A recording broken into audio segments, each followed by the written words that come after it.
حضرت قطب الدین بختیار کاکی کی وفات ہوئی تو کوہرام مچ گیا۔ جنازہ تیار ہوا اور ایک بڑے میدان میں جنازہ پڑھنے کے لیے لایا گیا۔ مخلوق بڑی تعداد میں جنازہ پڑھنے کے لیے نکل پڑی تھی۔ انسانوں کا ایک سمندر تھا جو حد نگاہ تک نظر آتا تھا۔ یوں معلوم ہوتا تھا کہ بکھرے ہوئے دریا کے مانند یہ مجمع ہے۔ جب جنازہ پڑھانے کا وقت آیا، ایک آدمی آگے بڑھا اور کہنے لگا کہ میں وصی ہوں۔ مجھے حضرت نے وصیت کی تھی کہ میں اس مجمع تک وہ وصیت پہنچا دوں۔ مجمع خاموش ہو گیا۔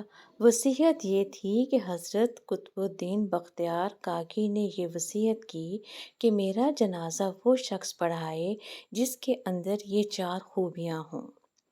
پہلی خوبی یہ کہ زندگی میں اس کی تکبیر اولیٰ کبھی قضا نہ ہوئی ہو۔ دوسری خوبی یہ کہ اس کی تہجد کی نماز کبھی قضا نہ ہوئی ہو۔ تیسری یہ کہ اس نے غیر محرم پر کبھی بھی بری نگاہ نہ ڈالی ہو۔ چوتھی یہ کہ اتنا عبادت گزار ہو حتیٰ کہ اس نے عصر کی سنتیں بھی کبھی نہ چھوڑی ہوں۔ جس شخص میں یہ 4 خوبیاں ہوں وہ میرا جنازہ پڑھائے۔ جب یہ بات ہوئی تو مجمع کو سانپ سونگھ گیا، سناٹا چھا گیا، لوگوں کے سر جھک گئے۔ کون تھا جو قدم آگے بڑھائے؟ کافی دیر ہو گئی، حتیٰ کہ ایک شخص روتا ہوا آگے بڑھا، قطب الدین کے جنازے کے قریب آیا اور جنازے سے چادر ہٹائی اور بولا، قطب الدین، آپ خود تو فوت ہو گئے، مجھے رسوا کر دیا، میرا راز کھول دیا۔ اس کے بعد بھرے مجمع کے سامنے اللہ کو حاضر ناظر جان کر قسم اٹھائی، میرے اندر یہ 4 خوبیاں موجود ہیں۔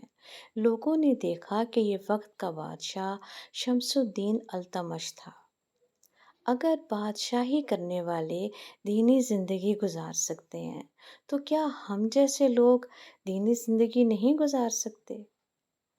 ہم لوگ اپنی زندگی میں عبادات کو کتنا ٹائم دیتے ہیں اور اپنے معاملات میں اللہ کے احکامات کا کتنا خیال کرتے ہیں؟